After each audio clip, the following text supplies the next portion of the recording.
Hello friends, welcome to our channel. Today we're going to take a look at another horrible case with you. The case of Jennifer Wilbanks.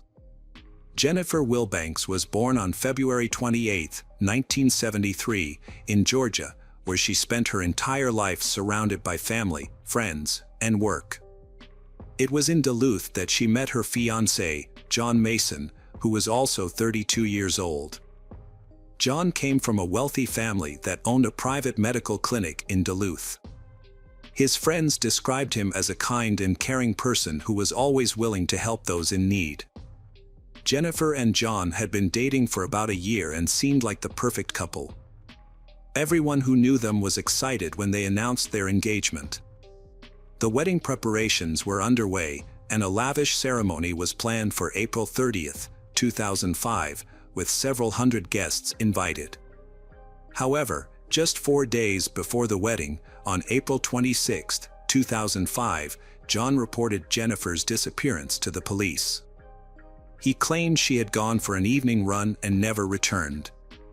John initially tried to find Jennifer on his own but eventually sought help from law enforcement. The next day, April 27, a massive search operation was launched, involving over 300 police officers and volunteers. They combed through the wooded areas and water bodies along the route Jennifer was supposed to run. Given the urgency of the situation, even off-duty police officers were called in to assist. One of the search teams found potential clues, including clothing, sneakers, and a strand of long, dark hair. All of these findings were sent to the lab for examination. Jennifer's family distributed flyers with her picture and posted them around the city, hoping someone might have information about her disappearance. The media picked up the story, and billboards with her image appeared around town. The police searched the home she shared with her fiancé, John, but found nothing suspicious. As the investigation continued, Major Donald Woodruff of the Duluth Police Department announced that Jennifer's disappearance was being treated as a criminal case, with the FBI and Georgia Bureau of Investigation involved. Despite a second day of searching, no signs of Jennifer were found. Her family was shocked and distraught, and they reached out to radio and TV stations to publicize her disappearance, suggesting that she might have been kidnapped and taken out of state. Jennifer's family begged her possible kidnapper to release her. The cable news channels extensively covered the story, raising questions about her disappearance. Jennifer was just 4 days away from her wedding. Her relatives, visibly distraught, made emotional appeals during press conferences and interviews. In this photo, a visibly distressed John Mason is shown comforting his mother-in-law. If you're familiar with true crime stories, you may have already pieced together the events surrounding Jennifer's disappearance. As the last person to see Jennifer alive, John became the subject of suspicion when searches yielded no results.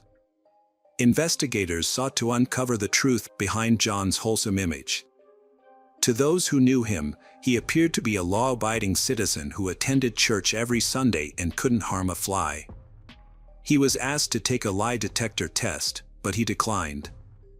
Instead, he took a private polygraph test with his lawyer present and gave the results to the police. However, this unusual action only heightened the detective's suspicions about John Mason. The test results did not conclusively determine whether John was involved in his fiancée's disappearance. To investigate potential motives, detectives conducted a thorough search of their home and seized 3 computers. Notably, no signs of a struggle or evidence of a crime were found in the house. On the day before the wedding, Jennifer's family offered a $100,000 reward for information that could help find her, either dead or alive. The police held a press conference to announce that they were ending the active search. According to the police chief, they had exhausted all possible leads in the area and found no clues, leading them to call off the search. John Mason attended the press conference but did not speak to reporters. Jennifer's uncle speculated that John was simply unsure of what to say, which only fueled speculation about his involvement in her disappearance. Initially, the police found some items, including clothes, shoes, and a lock of hair, that they thought might be connected to Jennifer's disappearance. However, further investigation revealed that these items had no link to her case. The only suspect with a potential motive was John, and journalists were closely following him, making it seem likely that he was involved in her disappearance. However, no concrete evidence had been found. The next day, which was supposed to be Jennifer's wedding day, people gathered to pray for her safe return. On the evening of April 29th, John received a mysterious phone call from an unknown number. When he answered, he was shocked to hear Jennifer's voice on the other end. She told him that she had been kidnapped, taken to an unknown location, and forced into a physically intimate situation. She was crying and said that after everything was over, she was released, but now she was lost and didn't know where she was. John was overcome with emotions as he spoke to Jennifer, trying to remain calm to keep her calm as well. He was relieved to know she was alive, but soon, a new development would arise. After talking to John, Jennifer called 911 and reported her alleged kidnapping and release, stating that she was unsure of her location. The police investigation into Jennifer's disappearance led them to a payphone in Albuquerque, New Mexico, over 1,400 miles from her hometown of Duluth, Georgia. When officers arrived at the scene, they found Jennifer, who was reunited with her relieved family. The family praised the efforts of the community and the media, believing their attention had persuaded the supposed kidnapper to release Jennifer. However, during her interview at the police station, authorities noticed discrepancies between Jennifer's account of her ordeal and her actual appearance. She claimed to have been held captive by a man and a woman in their 40s, tied up in a blue van. But when FBI agents questioned her, they found numerous inconsistencies in her story. Confronted with these discrepancies, Jennifer confessed that she had fabricated the entire kidnapping. Jennifer had actually left her fiancé, John, by telling him she was going for a run and instead boarded a bus to New Mexico. She explained that she had been overwhelmed by the pressure of her upcoming wedding and couldn't cope. Further investigation revealed that Jennifer had a history of problematic behavior, with 3 prior charges of shoplifting. Jennifer was involved in several incidents of theft before her infamous kidnapping case. In 1996, she stole $37 worth of goods from Walmart. The following year, at the age of 24, she was accused of stealing $1,740 worth of merchandise from a supermarket.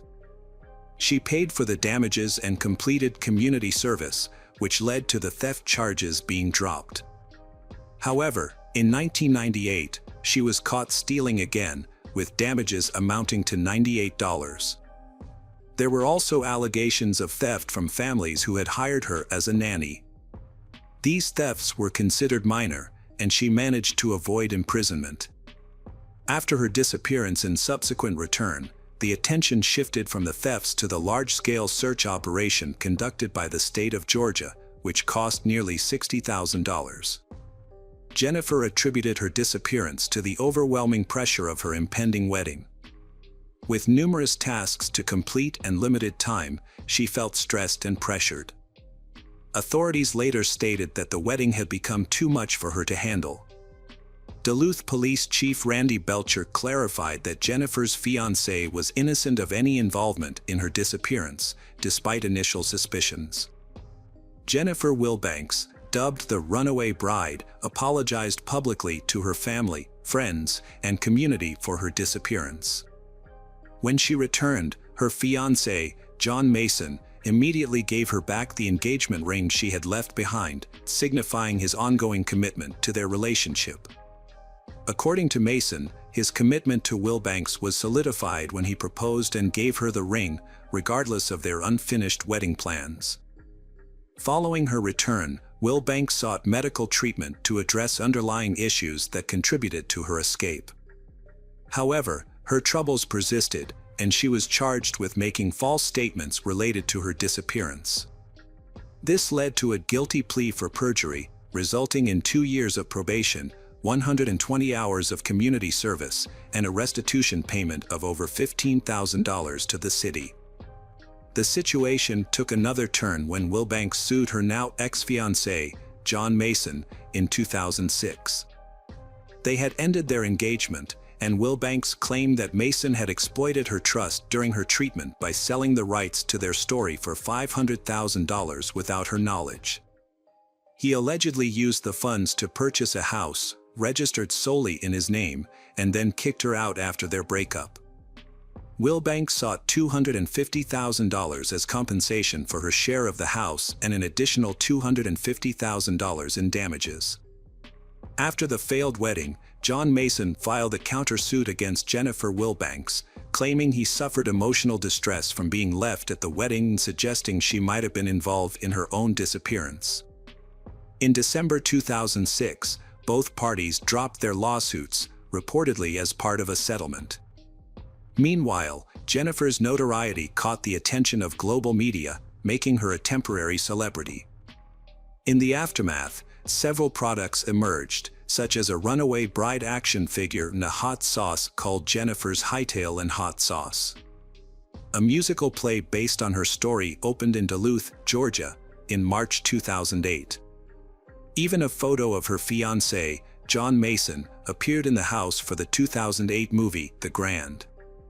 Eventually, John Mason married another woman in 2008 in a small ceremony at his parents' home. Jennifer also got married in 2010, but her marriage ended after 11 years, and she still resides in Georgia.